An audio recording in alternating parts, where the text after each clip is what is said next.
Et donc, effectivement, il y a beaucoup d'interactions. Et puis récemment, j'étais en contact avec Thibaut. On a fait pas mal d'activités ensemble avec Thibaut. Et je lui disais que je passais dans le coin, je serai à Nancy la semaine prochaine. Et je voulais passer les voir en famille. Je suis content de voir une partie de la famille. Mais il m'a dit, écoute, je ne serai pas là, mais viens quand même. L'Église est en train en ce moment de faire des études sur la question de la souffrance. Et pourquoi est-ce que Dieu permet la souffrance? Et Thibaut, qui connaît un peu mon histoire, m'a proposé de venir vous partager une partie de mon témoignage. Alors moi, j'ai grandi dans une famille chrétienne. Et c'est vrai que quand on démarre dans la vie chrétienne, en général, on ne pense pas aux épreuves. Moi, je me suis dit, voilà, mes parents sont chrétiens, je vais à l'église, j'ai connu Dieu jeune, et puis Dieu va m'accompagner, et sûrement même que j'aurai des bénédictions. C'est souvent ce qu'on pense au début. Et puis j'ai grandi dans le milieu chrétien avec cette idée-là.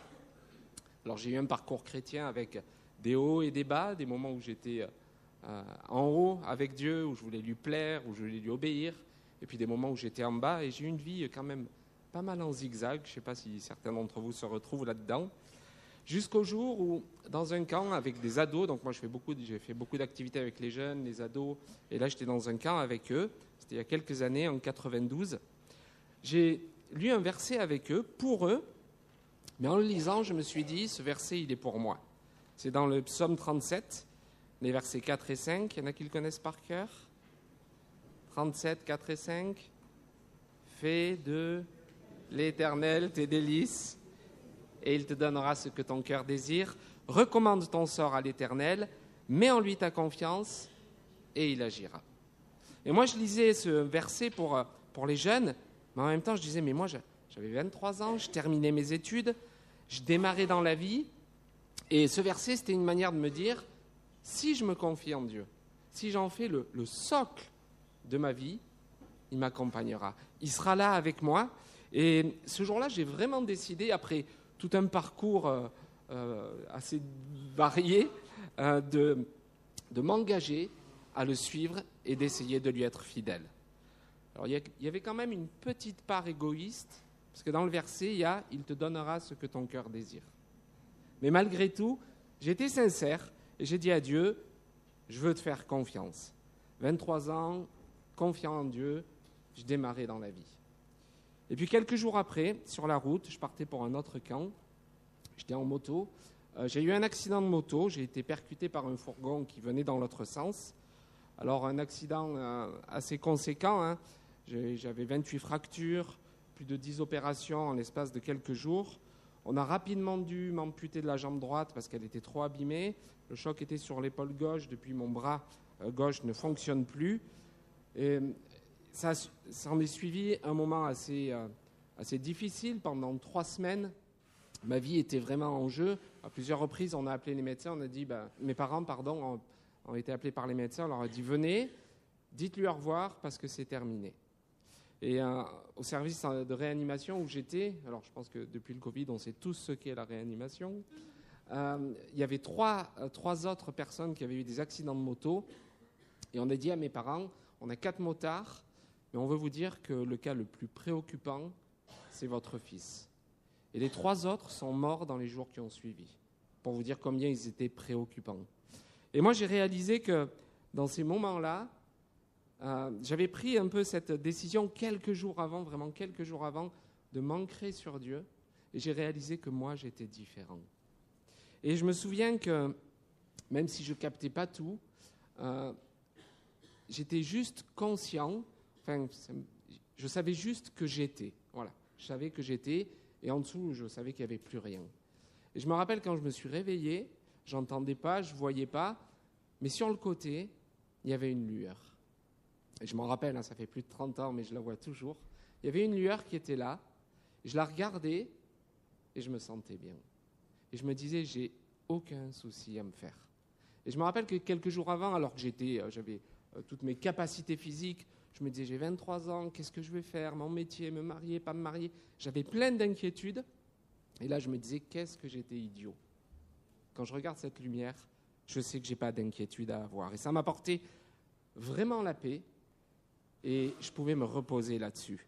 Comme si Dieu me disait, tu as pris un engagement avec moi, mais maintenant, moi, je vais le tenir. Tu n'es pas capable toi, d'être en état, alors je vais être là. Je me rappelle que mon père, qui avait peur que je perde ma foi, venait, il me chantait des cantiques à l'oreille, et c'était tellement pénible. Je sentais son souffle chaud et j'avais envie de lui dire, alors je ne pouvais pas parler, arrête, ne me parle pas de Dieu, toi tu m'en parles, moi je le vois. Et j'étais vraiment dans sa présence, et à ce moment-là, je me suis dit, bon, allez, je vais me relever, les médecins m'ont expliqué, je dis, bon, on va me mettre une prothèse, rapidement mon bras va remarcher, et puis je vais repartir dans la vie. Eh bien en fait, ça ne s'est pas du tout passé comme ça. Les conséquences ont été autres que ce que j'imaginais. Je suis resté 5 ans à l'hôpital et j'ai mis 5 années avant de pouvoir marcher.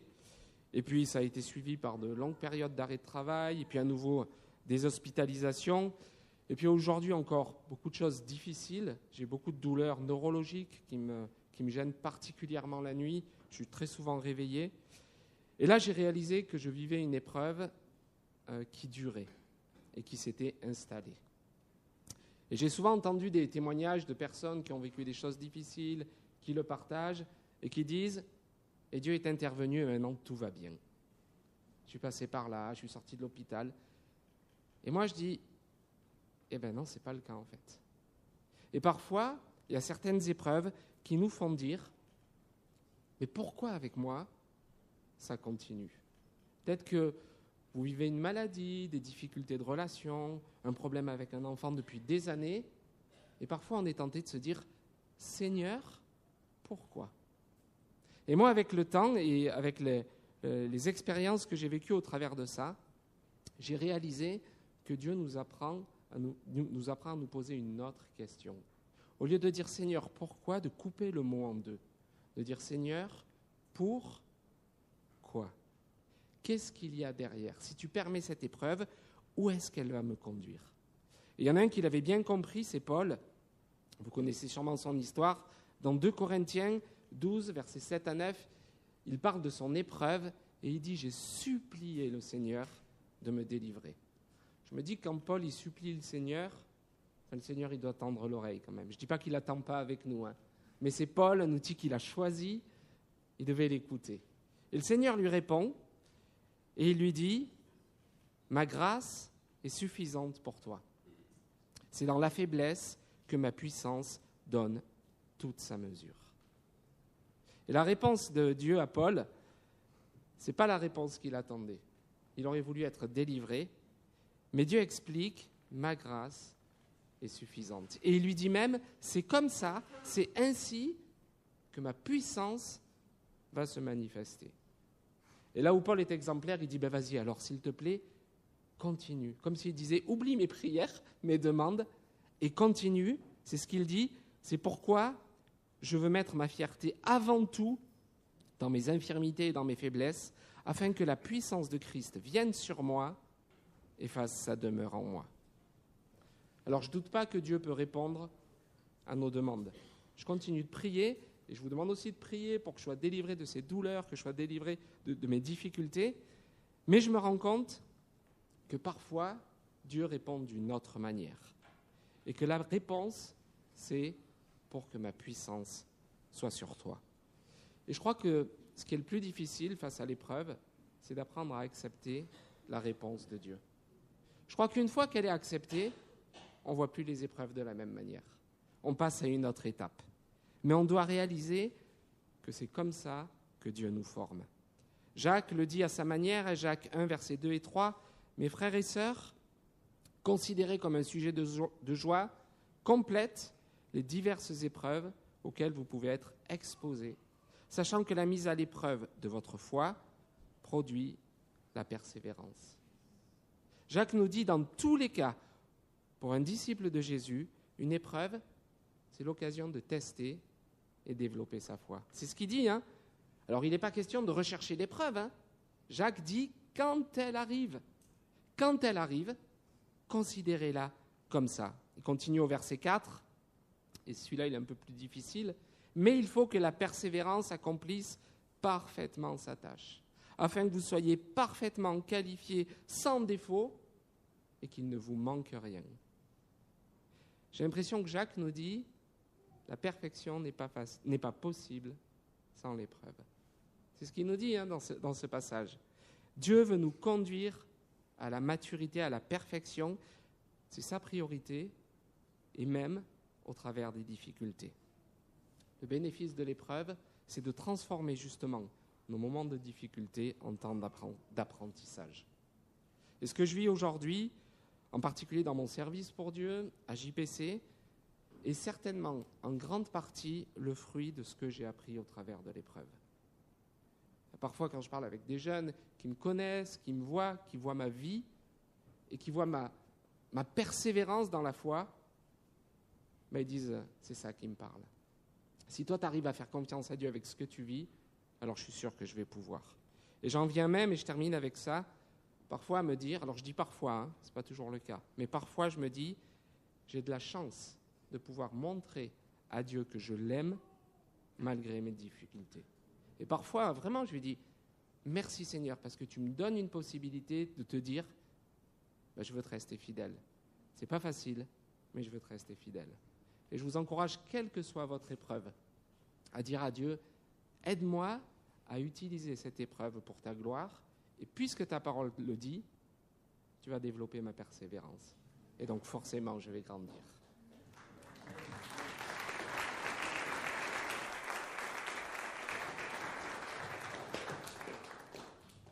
Merci beaucoup, David, pour ce témoignage. C'est vrai qu'on n'a pas toujours les réponses. Et nous questionnons Dieu, et Dieu répond selon sa volonté dans nos vies. Et il nous connaît parfaitement. Amen. Et il fait toujours ce qu'il y a de meilleur pour chacun d'entre nous. Amen. En tout cas, David, merci. Que le Seigneur continue à t'utiliser, à te bénir dans cette œuvre et que tu puisses continuer à témoigner, à être une bénédiction en tout cas, là où tu passes. Merci. Nous accueillons aujourd'hui Michael Peter Schmidt, qui va nous annoncer la parole de Dieu. Je lui laisse toute la place. Ouais, je vais juste enlever le pied. Okay. Hop, je me fais un peu de la place. Hop. Vous faites des pièges, des trous au milieu de l'estrade, c'est un concept particulier quand même. Ok, j'espère que vous allez bien. Oui. Bonjour en tout cas. Ça me fait très très plaisir d'être là. Donc moi c'est Michael Peter Schmidt. Effectivement, donc la semaine prochaine vous aurez le Père qui va venir. Celui qui a vu le Fils a vu le Père, n'est-ce pas? On va essayer d'être ensemble ce matin. Vous voyez, j'ai pas l'habitude des cultes l'après-midi. En tout cas, c'est une joie pour moi d'être là. Je suis venu accompagné donc avec ma femme Sinoun, notre dernier enfant. Donc on a 5 enfants, on a 4 garçons et enfin Dieu nous a bénis par une petite princesse Shana qui est venue apaiser la famille, un peu moins intense que les garçons. En tout cas, c'est vraiment une joie pour moi d'être là. Merci, il n'est pas là, mais merci Thibaut de me faire confiance. Enfin, on fera un débrief plus tard, tu me diras. Mais en tout cas, c'est un privilège pour moi d'être là. Sincèrement, on va commencer simplement par prier. Prier que Dieu puisse nous parler au travers de sa parole. Sa parole, elle est vivante, elle est efficace. On va aussi prier pour David, pour qu'il puisse passer des nuits. On croit que Dieu va le faire pour toi. Père éternel, merci parce que tu es là. Seigneur Dieu, je te remets tout ce que j'ai préparé entre tes mains. Seigneur Dieu, c'est toi, c'est ton ministère, Saint-Esprit, de parler au cœur. C'est ton ministère, Saint-Esprit, d'écrire les choses dans les cœurs. Seigneur Dieu, viens transformer nos vies, viens façonner nos vies. Seigneur Dieu, selon ta parole. Rends-nous courageux, rends-nous à ton image, Père éternel, je te le demande de tout mon cœur. Et l'Église, Seigneur Dieu, vient te déposer David entre tes mains. Seigneur Dieu, merci pour le serviteur fidèle qu'il est.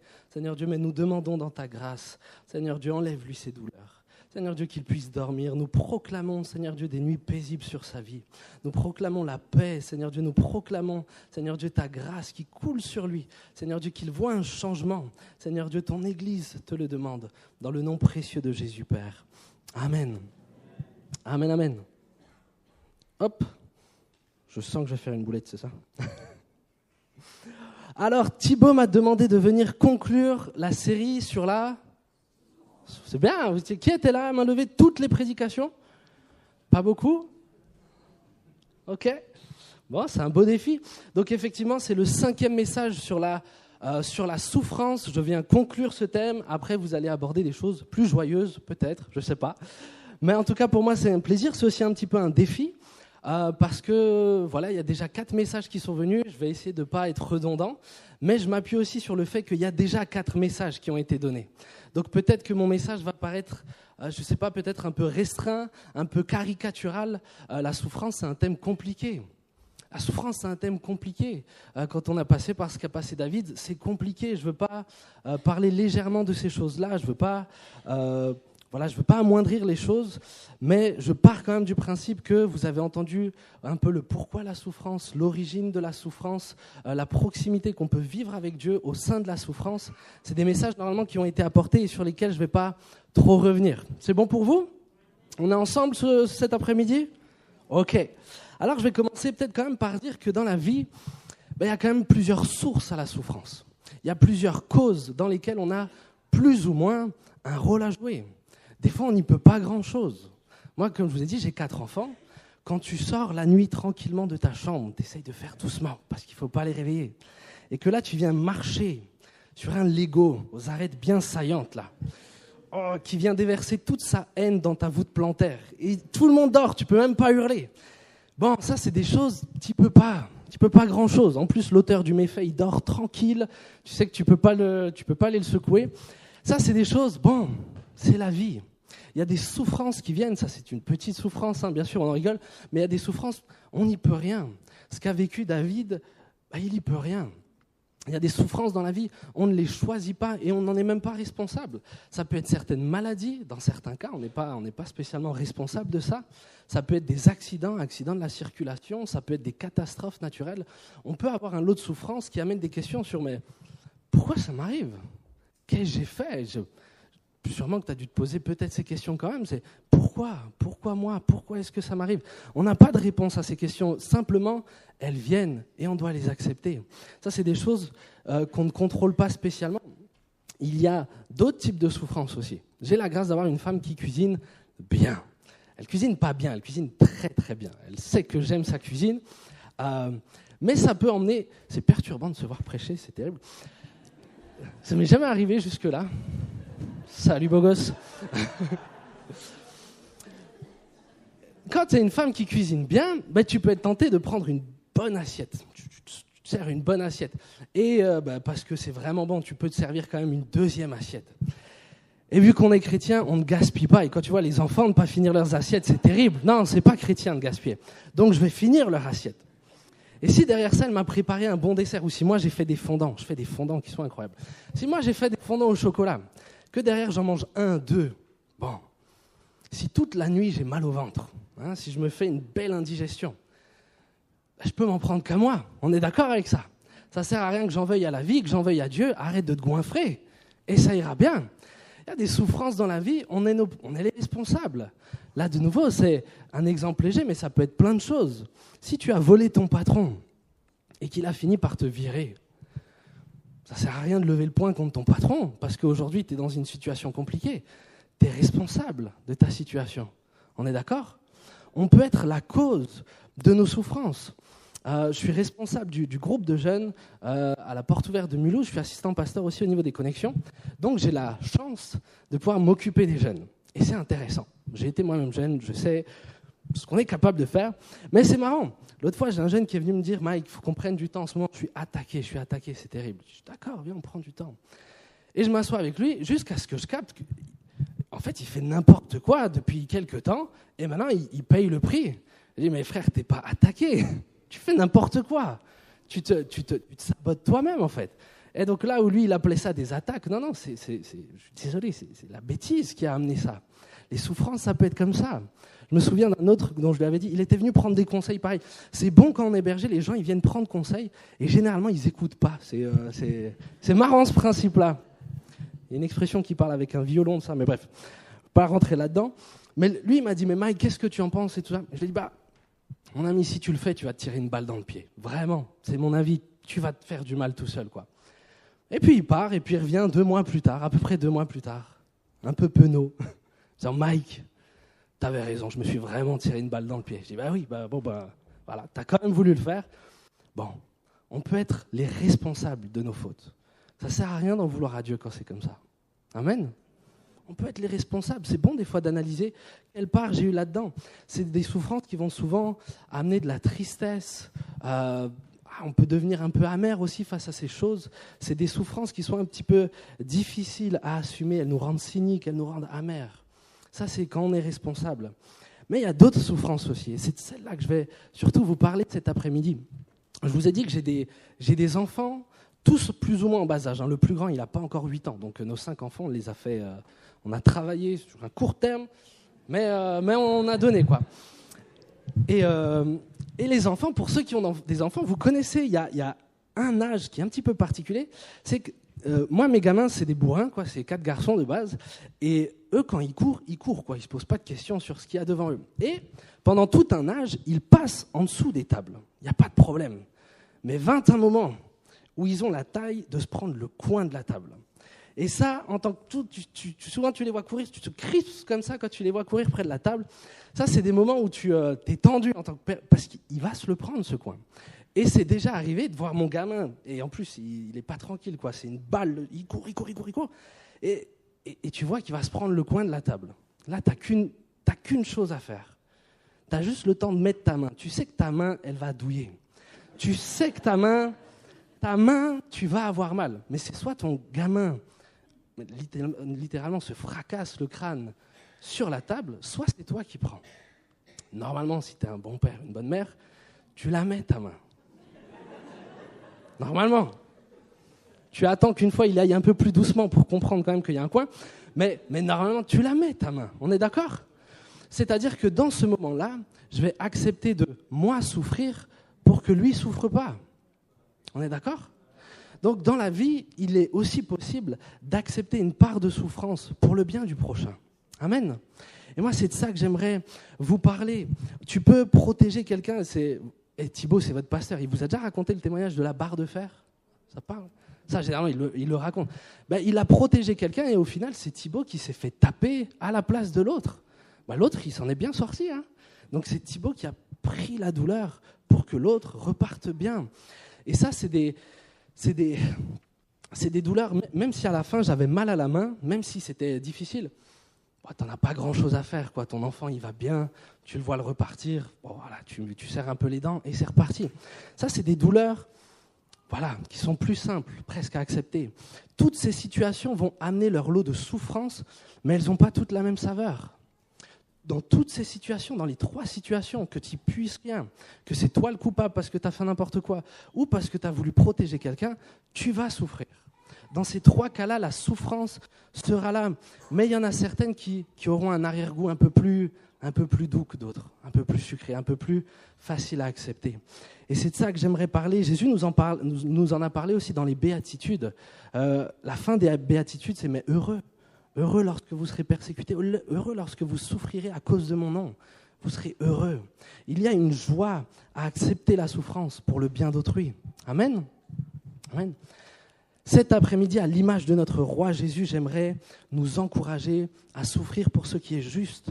En effet, 1 Pierre 3, versets 17 à 18, en effet, il vaut mieux souffrir, si telle est la volonté de Dieu, en faisant le bien qu'en faisant le mal. Christ aussi a souffert, et ce une fois pour toutes, pour les péchés. Lui, le juste, il a souffert pour des injustes, afin de vous conduire à Dieu. Il a souffert une mort humaine, mais il a été rendu à la vie par l'Esprit.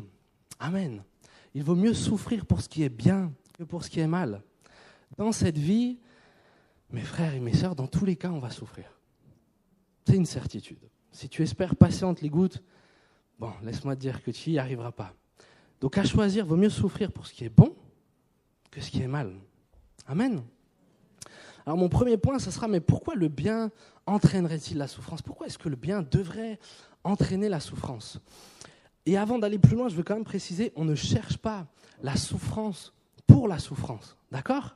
Dieu n'encourage nulle part le masochisme. La souffrance n'a aucune valeur spirituelle en elle-même. Il n'y a aucune valeur positive dans la souffrance en elle-même. On ne cherche pas la souffrance pour la souffrance. Mais lorsque on fait le bien, et que parce qu'on fait le bien, la souffrance s'y attache, et que la souffrance est sur le chemin du bien, alors on l'accepte joyeusement. Amen. C'est une grande différence. On ne cherche pas à souffrir, on cherche à faire le bien. Jésus n'a pas cherché à souffrir.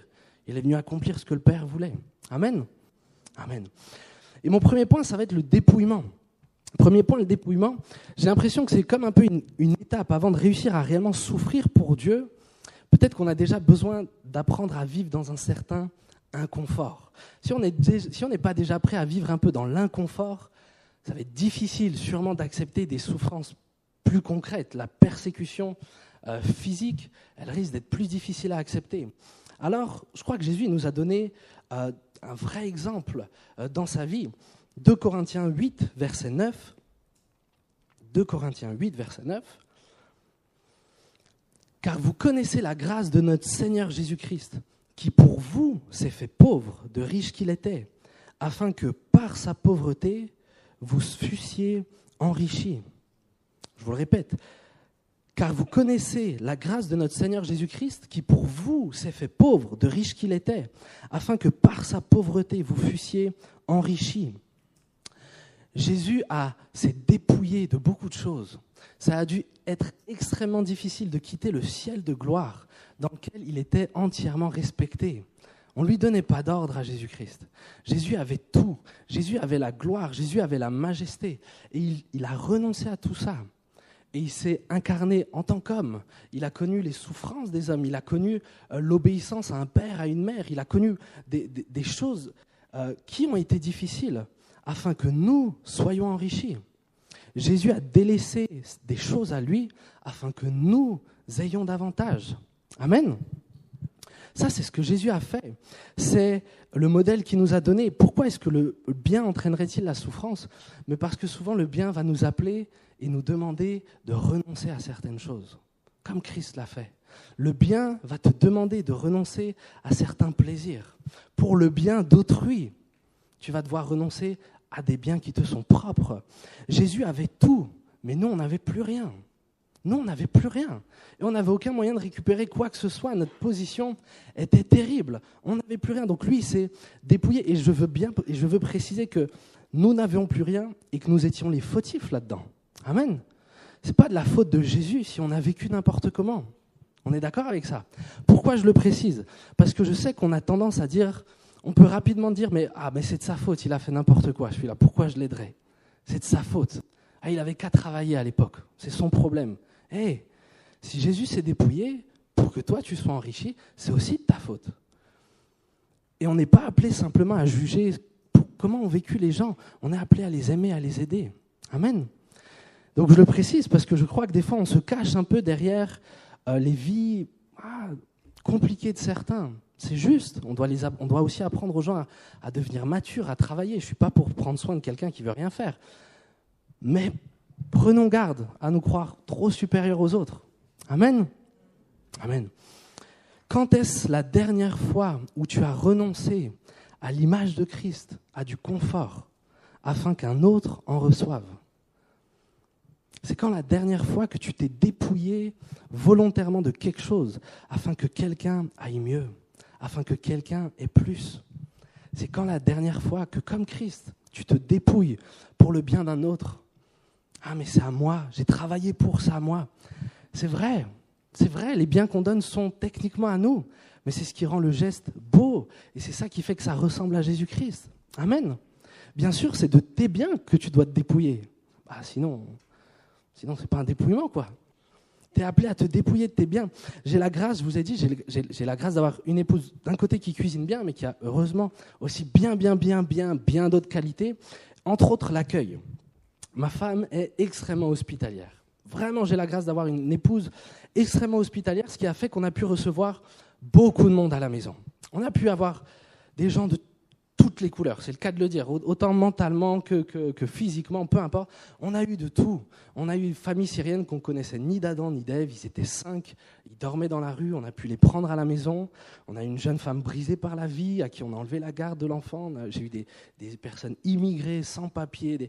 J'ai vu de passer à la maison vraiment beaucoup de choses. Et on le fait et on accueille dans le cadre de notre famille. On a des enfants en bas âge, d'accord ? Et c'est pas facile. C'est pas facile d'accueillir, d'accord ? C'est pas facile d'exercer l'hospitalité. Et on a vécu des moments, sincèrement, au travers de l'hospitalité, on a vécu des moments douloureux en tant que couple, en tant que famille, on a vécu des moments qui étaient vraiment difficiles. Mais on a reçu un principe dans la Bible que celui qui a 2 chemises en donne une à celui qui n'en a pas. C'est Jésus qui le dit, c'est la Bible qui nous le dit. Est-ce qu'on est prêt à le vivre ? Est-ce qu'on est prêt à nous dépouiller de ce qu'on a pour qu'un autre ait davantage ? C'est douloureux. Vraiment, je peux dire qu'on a connu des vrais temps de souffrance, parce qu'en plus, on ne sait pas exercer l'hospitalité. Enfin, c'est pas inné d'exercer l'hospitalité. Et sûrement qu'en partie, on l'a mal fait. On a dû faire des erreurs, peut-être des fois on a fait trop, bon, je ne sais pas trop. On a essayé de faire comme on pouvait, mais on a connu des moments qui étaient difficiles.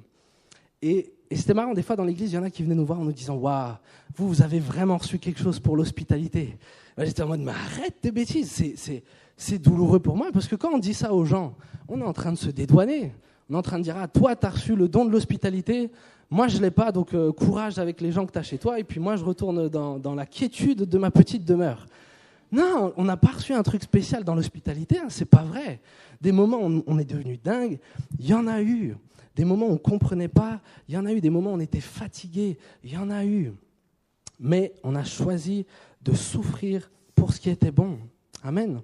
Aujourd'hui, pour reciter un peu les exemples qu'on a donnés, mais la famille syrienne qu'on avait, ils ont leur logement à eux maintenant. Les enfants sont scolarisés, la maman, elle travaille.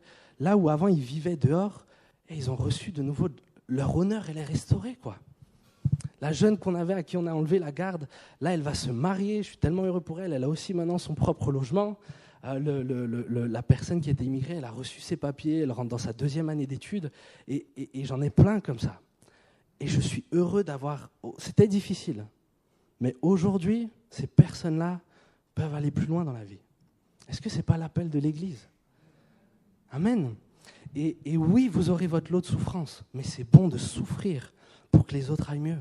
C'est bon d'accepter notre part de souffrance comme Christ l'a fait. On est censé vivre, les amis, à l'image de Christ. Amen.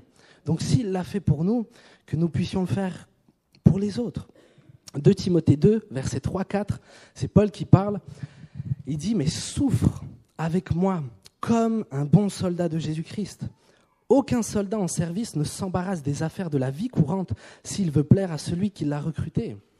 Souffre. » Le verset, il commence comme ça, souffre. On est bien dans le thème de votre série, hein. Souffre avec moi. Et j'aime bien le mot comme un bon soldat. Tout bon soldat est appelé à souffrir. Tous. Souffre avec moi comme un bon soldat de Jésus-Christ. Il n'y a aucun bon soldat de Jésus-Christ qui ne souffrira pas. Amen. C'est la parole de Dieu. J'invente rien. C'est ce que la parole dit. Paul savait que renoncer aux choses, c'est difficile. Ça amène de la souffrance. Ça amène de la souffrance. Ça va vous emmener à peut-être restreindre votre niveau de vie. C'est difficile de renoncer à un certain confort. On est d'accord ? Ça peut être difficile. Moi, Dieu est venu me chercher là où j'étais. Moi, j'ai eu des problèmes d'alcoolisme. J'étais dans la drogue. Bref, j'étais pas spécialement méchant, mais j'étais quand même dans un cercle réellement compliqué. J'avais beaucoup d'addictions et c'était compliqué pour moi de m'en sortir. Et Jésus, il est venu me chercher là. Jésus, il m'a aimé là où j'étais et il m'a accepté tel que j'étais. Donc moi, après ça, moi, je voulais lui donner ma vie à Jésus.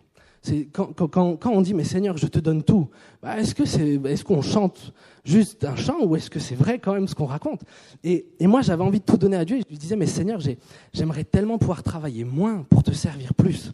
J'aimerais tellement pouvoir passer à 50% dans mon métier pour te servir plus.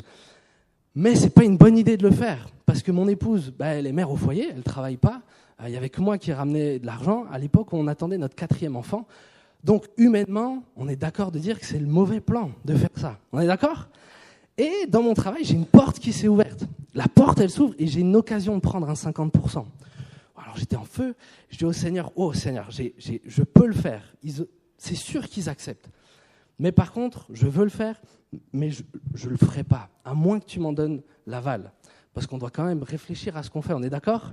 L'idée, c'est pas de faire n'importe quoi. Donc j'ai dit, mais Seigneur, tu m'as donné la responsabilité du foyer, je veux pas faire n'importe quoi, mais si tu me donnes le go, je passe à 50%. Et après, toi, tu gères, hein, tu pourvois. Et Dieu, il a donné le go. Dieu m'a dit, mais c'est passe à 50%.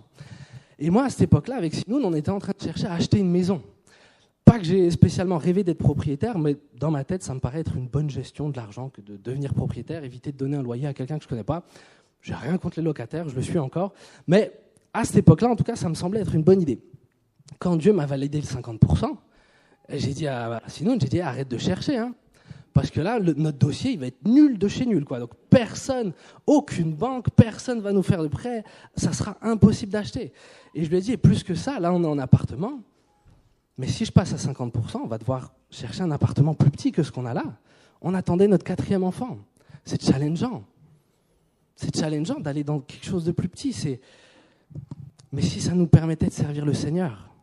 Donc je lui dis, ok, on va chercher un appartement plus petit, dans une zone moins bien que là où on est, et puis on verra. Et puis je lui ai dit, on va donner une des voitures. On avait 2 voitures à l'époque, comme ça, je n'avais pas besoin d'aller au travail en vélo, c'était quand même fort pratique.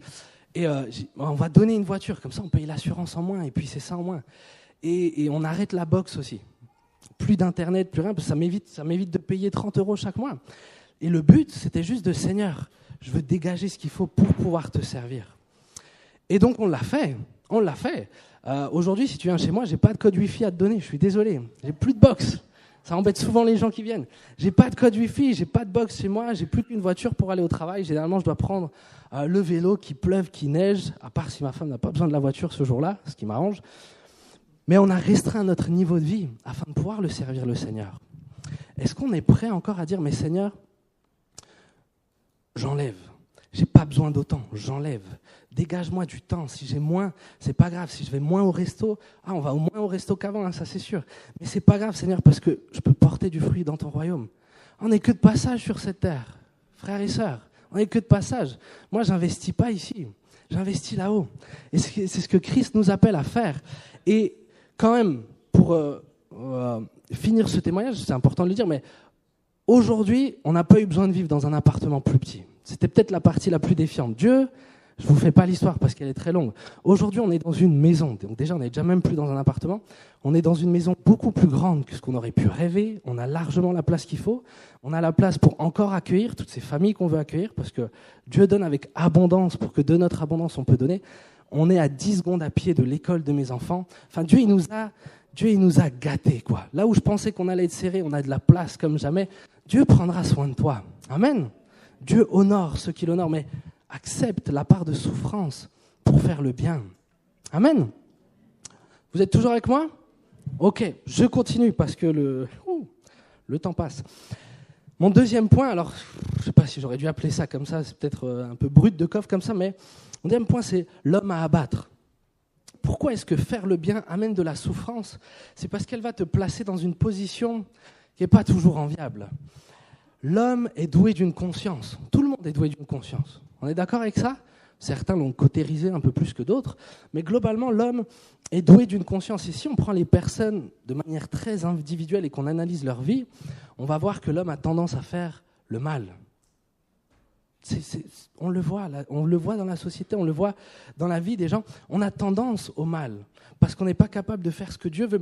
Mais dans l'ensemble, dans la société, généralement, on accepte quand même l'idée, la construction collective veut quand même que faire le mal, c'est mal et c'est condamnable, et faire le bien, c'est bien et c'est louable. On est d'accord avec ça? Il n'y a pas de loi qui encourage le vol et qui condamne la générosité. Pas officiellement en tout cas. On est d'accord? Il n'y a pas de loi qui encourage le vol, il n'y a pas de loi qui encourage le meurtre. On est d'accord? La société n'encourage pas le mal. Mais c'est là que nos problèmes commencent à nous. Parce que notre morale à nous, nos valeurs, notre éthique, elle n'est pas basée sur l'idée la plus largement admise dans la société. On est d'accord? Notre morale est basée sur la parole de Dieu. Amen. Normalement, ta morale, ton éthique, ton schéma de pensée doit être pris et doit être conforme à ce que la Bible dit. Amen. Et c'est là que les ennuis commencent pour nous. Parce que de plus en plus en France, en Europe et plus largement dans le monde, ce que la Bible appelle bien, la société, elle l'appelle pas bien. Et ce que nous, on appelle pas bien, la société, elle est plutôt pour. On est d'accord avec ça?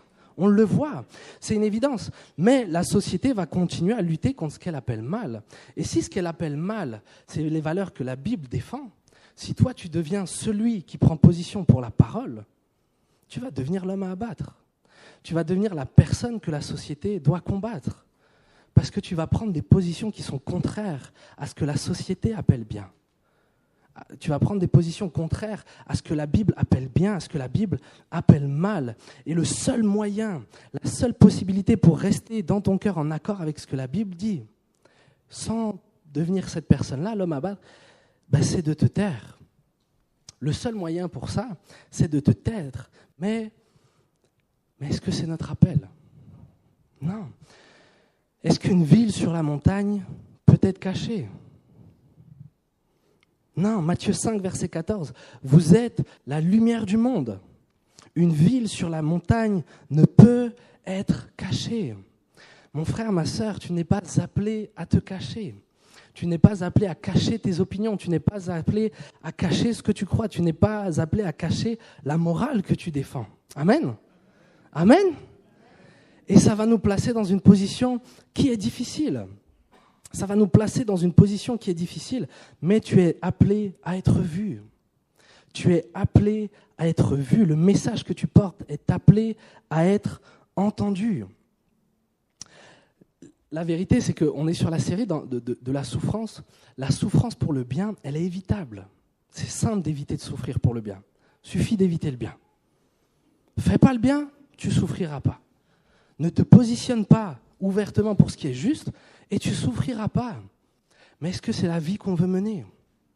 Est-ce que c'est ça, la vie qu'on veut mener? Est-ce que c'est ce que Jésus nous appelle à vivre? Jésus nous appelle à être vu, à être entendu, parce que la vie va accompagner tes paroles et la mort va accompagner tes silences. Le monde a besoin que tu parles. Le monde a besoin que tu prennes position. Amen. Romains 10, versets 12-15, c'est des textes qui sont connus. Ainsi, il n'y a aucune différence entre le juif et le non-juif, puisqu'ils ont tous le même Seigneur qui se montre généreux pour tous ceux qui font appel à lui. En effet, toute personne qui fera appel au nom du Seigneur sera sauvée. Mais comment donc feront-ils appel à celui en qui ils n'ont pas cru? Et comment croiront-ils en celui dont ils n'ont pas entendu parler? Et comment entendront-ils parler de lui si personne ne l'annonce? Et comment l'annoncera-t-on si personne n'est envoyé? Comme il est écrit, qu'ils sont beaux les pieds de ceux qui annoncent la paix, de ceux qui annoncent de bonnes nouvelles. Nous sommes les agents de Dieu pour le salut du monde. C'est au travers de nous. C'est au travers de nous. Dieu ne parlera pas au travers d'un parleur dans Strasbourg, c'est au travers de toi. C'est au travers de toi que Dieu veut parler. Comment l'entendront-ils? Comment entendront-ils parler de Christ si tu ne prends pas position? Et oui, prendre position, et je ne le cache pas, va te mettre dans une mauvaise position. Elle va te mettre dans une position délicate. Mais je te promets que tu seras heureux. Je te promets que tu auras beaucoup de joie à prendre position pour Dieu. Mais nous sommes appelés à parler. Tu n'es pas appelé à te taire. Ce n'est pas là notre vocation. Jésus nous a enseigné, quand on vous persécutera dans une ville, fuyez dans une autre. Quand on vous persécutera dans une ville, mais fuyez dans une autre. Mais non, on ne l'a pas entendu comme ça. Non, on a entendu, évite même que la persécution existe. Ne parle plus. Évite de rentrer en conflit avec tes collègues. Évite de rentrer en désaccord avec les gens qui t'entourent. Fuis la persécution en te taisant. J'ai l'impression que c'est comme ça que des fois l'Église a compris ce texte. Ce n'est pas ça qu'il nous dit. Tu n'es pas appelé à éviter que la persécution existe, mais à la fuir lorsqu'elle est là. Amen. Jésus nous dit quand même de fuir si ça chauffe. D'accord ? Tu n'es pas appelé à juste te laisser jeter des cailloux dessus. Fuis si on te fait du mal, si on te maltraite, si on te malmène. Fuis, mais tu es quand même appelé à parler. Amen. Donc, notre appel, mes frères et sœurs, ce n'est pas d'éviter à ce que la persécution existe. N'essaye pas de faire en sorte que la persécution n'existe pas. Ce n'est pas ça ton rôle. Ton rôle, c'est de parler. Et si la persécution, elle vient, alors va plus loin. 2 Timothée 3,12, du reste, tous ceux qui veulent vivre avec piété en Jésus-Christ seront... Je vais vous le refaire, et vous allez dire avec beaucoup de conviction à la fin. Du reste, tous ceux qui veulent vivre avec piété en Jésus-Christ seront...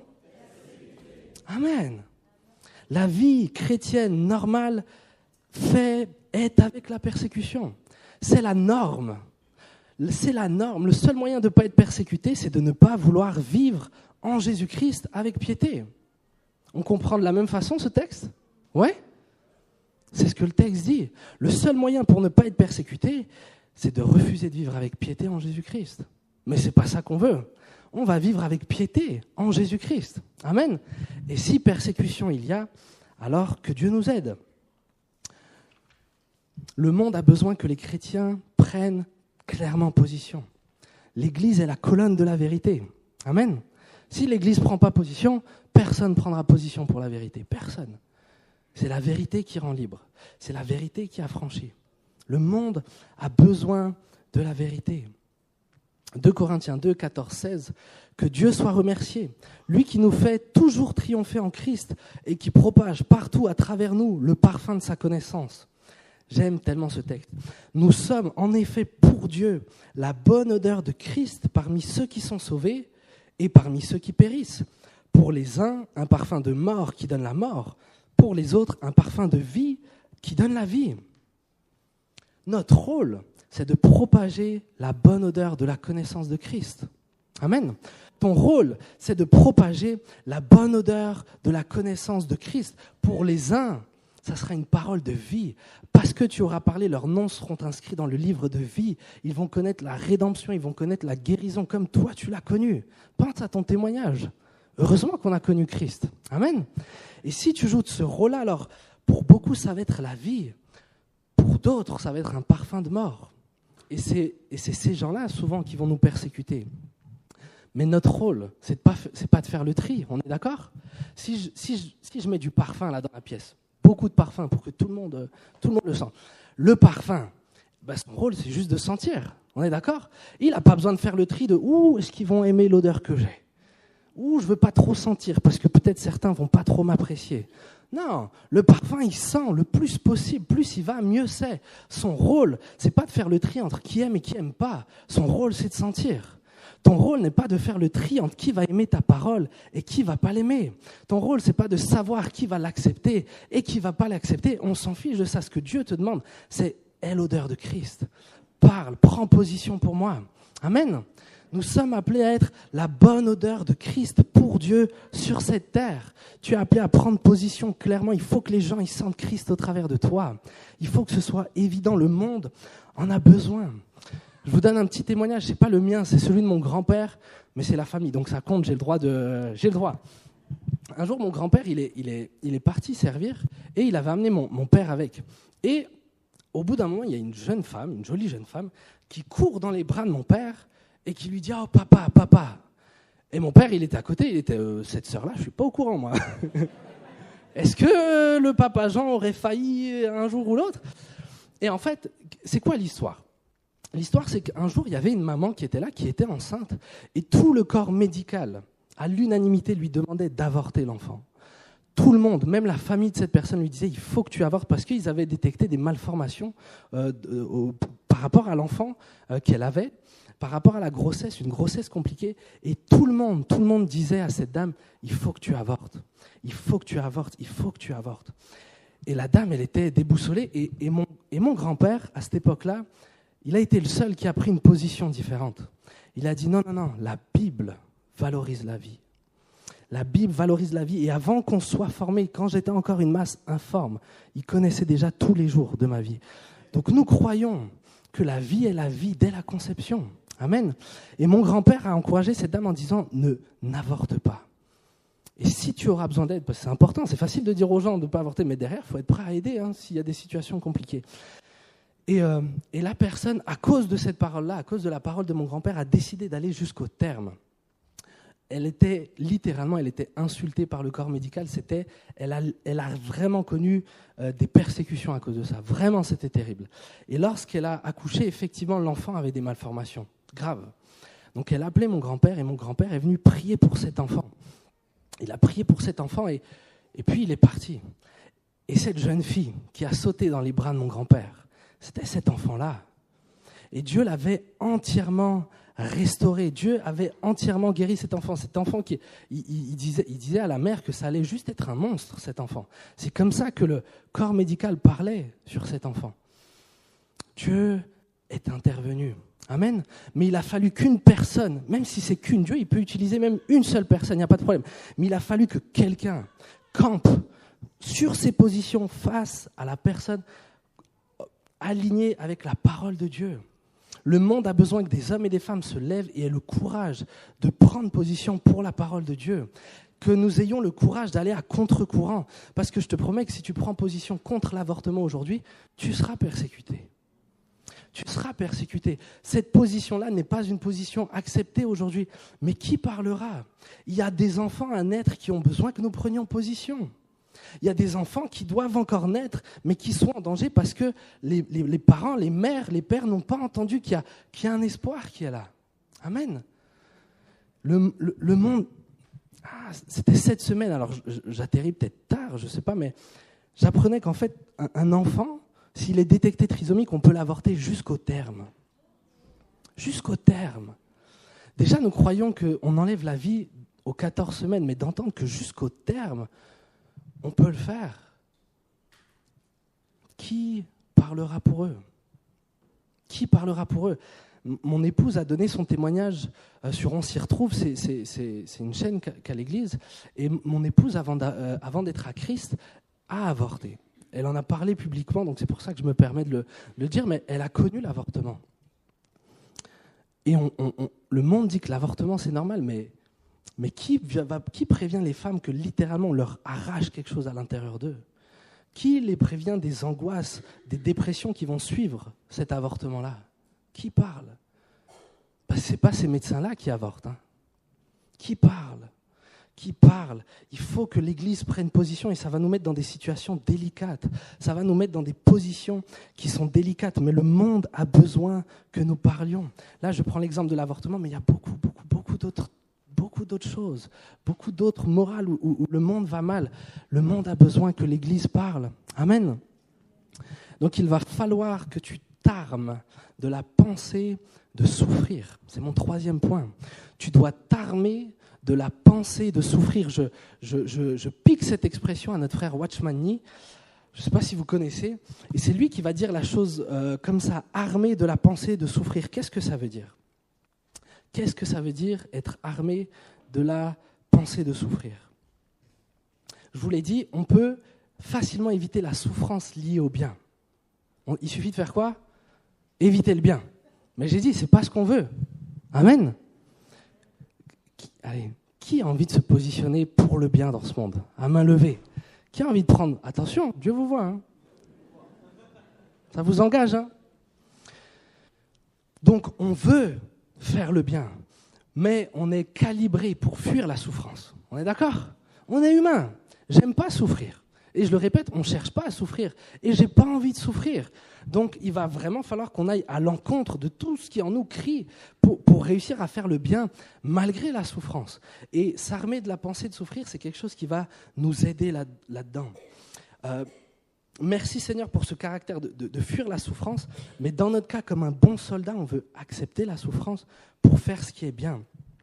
1 Pierre 4, 12. On va prendre un exemple un petit peu sur les disciples. On va pas lire tout ce que j'ai mis.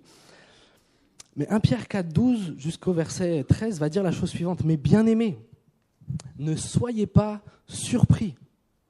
Mais bien-aimés, ne soyez pas surpris de la fournaise qui sévit parmi vous pour vous éprouver, comme s'il vous arrivait quelque chose d'étrange. » Là, Pierre, il est en train de dire « la fournaise, c'est normal. Il n'y a rien d'étrange là-dedans. Ne soyez pas surpris.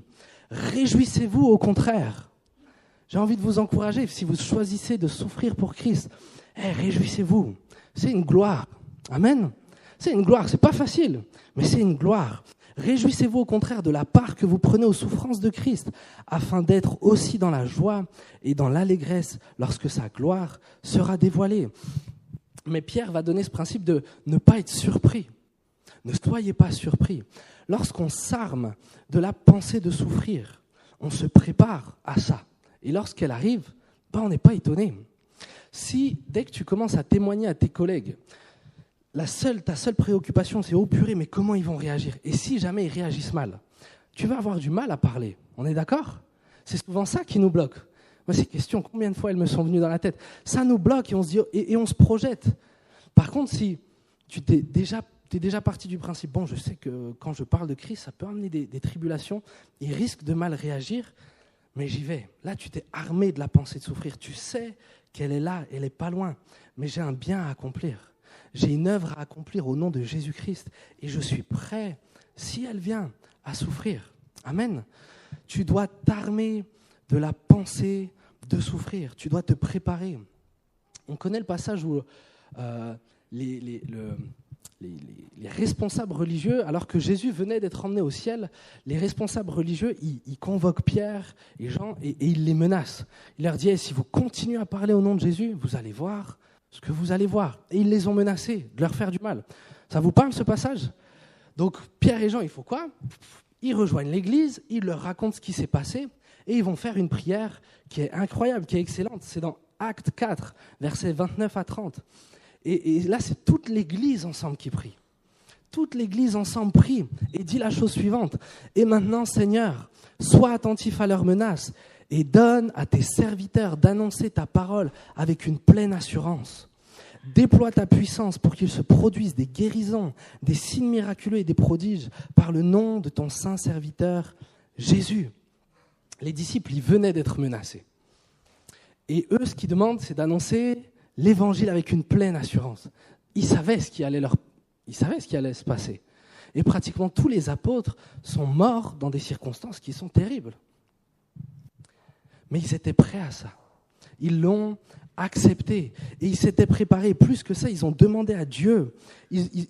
Nulle part on voit qu'ils prient, Seigneur, fais qu'on ne souffre pas. Seigneur, s'il te plaît, évite qu'on souffre. Seigneur, s'il te plaît, garde-nous de la persécution. Fais qu'elle aille chez d'autres. C'est pas ça qu'ils prient. Ils disent, Seigneur, tu as entendu. Tu sais toutes choses. Déjà, les disciples s'appuyaient vraiment sur le fait que Dieu les aime. Amen. Dieu n'aime pas voir ses enfants souffrir pour souffrir, d'accord ? Jamais il ne permettra que tu souffres juste pour la souffrance. C'est jamais le projet de Dieu. Mais ils vont dire, mais Seigneur, donne-nous d'annoncer ta parole avec une pleine assurance. Pourquoi ils priaient ça ? Parce qu'ils n'avaient pas une pleine assurance. Parce qu'eux aussi avaient peur. Ils étaient comme toi, ils étaient comme moi. Ils avaient peur. Ils n'avaient pas envie d'être lapidés. Ils n'avaient pas envie d'être crucifiés. Ils n'avaient pas envie qu'on se moque d'eux. Ils n'avaient pas envie d'être rejetés. Mais ils savaient que c'était ce qui était bien pour la gloire de Christ. Donc ils vont dire, mais Seigneur, donne-nous d'annoncer l'évangile avec une pleine assurance. Une de mes prières, et ce n'est pas à ma gloire, mais c'est, Seigneur, tu sais combien je suis lâche. Tu sais combien je suis lâche. Tu sais combien j'ai peur. Tu sais combien j'ai ce tempérament peureux.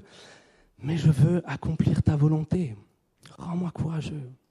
Et quand ça va être difficile, et quand j'ai l'occasion de parler, donne-moi de courager. Donne-moi d'annoncer l'évangile entièrement. Donne-moi de ne rien cacher. Donne-moi d'annoncer l'évangile dans toute sa vérité choquante parfois. Mais donne-moi de parler et de dire tout ce que j'ai à dire. Rends-moi courageux. Le fait de t'armer de la pensée de souffrir va te permettre de prier selon ce que tu as vraiment besoin. Moi, j'ai besoin que Dieu me rende courageux. Je ne le suis pas. Naturellement, je ne le suis pas. J'ose pas. Naturellement, je fuis la souffrance. Je n'ai pas envie de souffrir. Mais pour Dieu, vraiment, j'ai envie. Pour Christ, pour sa gloire, j'ai vraiment envie. Donc le fait de t'armer de cette pensée-là, le fait de te préparer, va te permettre surtout de bien te préparer dans la prière et de demander à Dieu ce dont tu as vraiment besoin. Amen. Mes frères, mes sœurs, on a besoin de nous armer de la pensée de souffrir. Et j'arrive tranquillement à la conclusion, si l'équipe veut bien revenir. Si Brandon, tu peux te mettre au piano.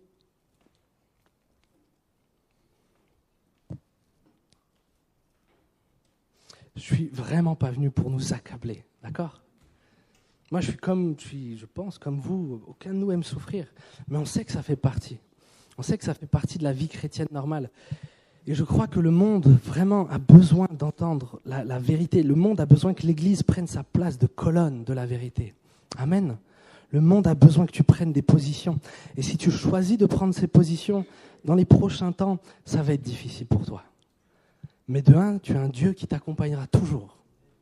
Tu auras une église qui sera là et ça va nous unir plus que jamais. L'église des premiers temps était tellement unie parce qu'elle souffrait ensemble. Ils se dépouillaient de tout pour le bien de tout le monde. Ils avaient appris à souffrir ensemble, à communier dans la souffrance ensemble. Romains 8, versets 16-17. L'Esprit lui-même rend témoignage à notre esprit que nous sommes enfants de Dieu. Or, si nous sommes enfants, nous sommes aussi héritiers. Quelle bonne nouvelle, héritiers de Dieu et co-héritiers de Christ, si toutefois nous souffrons avec lui, afin de prendre aussi part à sa gloire. Si toutefois nous souffrons avec lui, afin de prendre aussi part à sa gloire. C'est notre ministère. Comme Christ est devenu pauvre pour en enrichir beaucoup, tu es appelé à te dépouiller pour que d'autres reçoivent. C'est ton appel. C'est l'appel des enfants de Dieu. 1 Jean 2, versets 5 à 6. Mais l'amour de Dieu est vraiment parfait en celui qui garde sa parole. C'est à cela que nous reconnaissons que nous sommes en lui. Celui qui affirme demeurer en Christ doit aussi vivre comme il a lui-même vécu. On sait tous quelle vie a mené Christ. Jésus a quitté le ciel de gloire pour venir sur terre. Il s'est dépouillé de ses biens, de sa majesté, de sa gloire, de son autorité. Il s'est dépouillé de sa beauté afin de devenir tel que nous, devenir à notre niveau. Il a connu les insultes, les coups, la haine, la moquerie, la fatigue, la faim, le dénuement, l'injustice. Il a connu la trahison. Il a connu la torture. Il a connu la mort. Et si Jésus a fait tout ça, si Jésus a accepté tout ça, si Jésus a été humilié à ce point, c'est pour que toi, tu aies la vie. S'il a accepté son lot de souffrance, s'il a accepté de vivre cet appauvrissement, c'est afin que toi, tu deviennes riche. Et tu l'es. Mon frère, ma sœur, en Christ, tu es riche. Nous serons pour l'éternité avec le Seigneur et notre bien-être est incommensurable, il est innommable. Nous serons avec le Père pour l'éternité. Mais nous devons vivre comme Christ a vécu. Les temps qui sont sur terre ne seront pas faciles. Mais on est appelé à marcher comme lui. On est appelé à accepter la souffrance pour ce qui est juste. On est appelé à accepter la souffrance pour ce qui est juste. Est-ce qu'on pourrait simplement fermer les yeux? Je vous encourage juste à fermer vos yeux. On va prendre un temps juste pour réfléchir, nous placer aussi devant Dieu. Le monde a besoin que tu acceptes de souffrir pour ce qui est juste. C'est leur seul espoir d'avoir la vie comme tu l'as reçue toi. Le seul espoir du monde pour recevoir la vie, c'est que tu acceptes ta part de souffrance pour le bien, pour ce qui est juste. C'est le seul espoir de ce monde. Est-ce que tu vas le faire? Cet après-midi, j'aimerais t'encourager, mon frère, ma sœur, à prendre position dans ton cœur, à peut-être faire cette prière que j'ai faite, mais Seigneur, à quoi est-ce que je peux renoncer pour le bien d'autrui? De quoi est-ce que je peux me dépouiller? Est-ce que j'ai une chambre de vide dans laquelle tu peux envoyer des gens? De quoi puis-je me dépouiller pour te servir davantage? Peut-être que ta prière sera aussi comme moi, mais Seigneur, rends-moi courageux. Je veux que mes collègues soient sauvés, mais je n'ai pas le courage. Seigneur, rends-moi courageux. Fais de moi la lumière, fais de moi réellement cette ville sur la montagne que tout le monde voit. Et si on me rejette, je serai joyeux, parce qu'alors je serai tel que tu es. Le monde a besoin que tu acceptes de souffrir, mon frère, ma sœur. Le monde a besoin que tu acceptes ta part. Tous les dimanches, on communie à la coupe, on communie au vin, on communie au pain. Mais on oublie que ce vin-là, ce sang-là a été répandu dans la souffrance. Ce pain-là, ce corps-là a été brisé dans la souffrance. Et lorsque nous communions à ça, Christ nous appelle à faire la même chose en mémoire de lui. Tu n'es pas juste appelé à boire le vin et à manger le pain, tu es appelé à vivre cette vie-là pour que d'autres aient la vie. Prends position dans ton cœur, mon frère, ma sœur. Décide d'accepter ton lot de souffrance. Jean 16, 33, pendant qu'on garde les yeux fermés, j'aimerais te donner les paroles que Christ nous donne. Je vous ai dit ces choses afin que vous ayez la paix. Vous aurez des tribulations dans le monde, mais prenez courage. Moi, j'ai vaincu le monde. Prenez courage. Mon message de cet après-midi, c'est afin que le peuple de Dieu devienne courageux. Le monde a besoin que nous soyons courageux. Nous avons une bonne nouvelle à donner. Nous devons être ce parfum de bonne odeur. Prends courage, mon frère, ma sœur, car tout a été accompli. Nous avons la victoire. Jésus a vaincu le monde et nous serons pour l'éternité avec lui. Mais accepte ta part. Accepte ta part. Décide aujourd'hui de prendre position et d'accepter la souffrance pour ce qui est juste. Et j'aimerais faire un appel pendant qu'on garde les yeux fermés. Peut-être que tu es là et toi tu ne t'es jamais positionné pour Jésus. Peut-être que c'est la première fois que tu entends que Jésus a donné sa vie pour que toi tu aies la vie. Peut-être que c'est la première fois que tu entends que Jésus s'est dépouillé afin que toi tu puisses devenir riche en lui. Et j'aimerais simplement te donner l'occasion, si toi, cet après-midi, tu veux donner ta vie à Jésus, si toi aussi tu veux que ton nom soit inscrit dans le livre de vie, j'aimerais te donner l'opportunité cet après-midi de lui donner ta vie. Je veux te donner l'opportunité à toi qui as entendu ce message et qui dit « mais moi aussi je veux recevoir la vie de ce sauveur-là. Je veux recevoir ce que Christ m'a donné au travers de sa souffrance. » Alors j'aimerais te donner l'occasion cet après-midi de recevoir le salut pour l'éternité.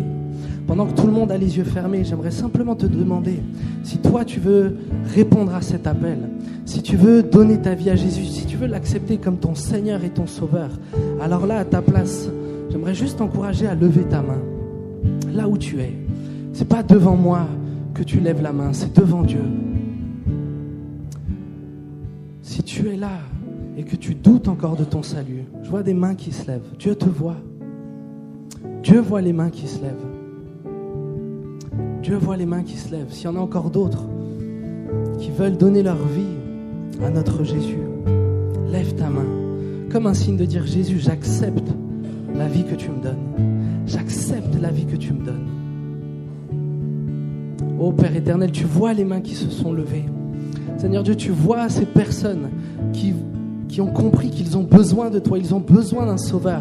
Seigneur Jésus, qu'en cet instant, Seigneur Dieu, tu puisses pardonner leurs péchés au nom de Jésus. Qu'en cet instant, leur nom soit inscrit dans le livre de vie, Père éternel. Je prie qu'ils aient la rédemption en toi. Seigneur Dieu, qu'ils aient, Seigneur Dieu, l'assurance du salut en toi et qu'ils puissent devenir tes disciples, tes enfants. Vous qui avez levé la main, je veux que vous entendiez ça. À partir d'aujourd'hui, ton nom est inscrit dans le livre de vie. Tes fautes ont été effacées parce que Christ, Jésus, a souffert pour toi. Et tes fautes sont expiées. Aujourd'hui, tu es appelé enfant de Dieu. Aujourd'hui, le Père, Dieu le Père, t'adopte comme son enfant. Tu es aimé et tu es sauvé. Alléluia. Merci Jésus pour ce que tu as fait. Merci Jésus pour ce que tu as fait. Alors que l'équipe de louange va encore nous conduire dans un chant, je vais laisser la place à Jean-Pierre. J'encouragerai juste ceux qui ont levé la main à la fin de venir voir un responsable à l'avant pour qu'on puisse encore prier pour vous, qu'on puisse encore vous parler simplement et simplement finir comme ça.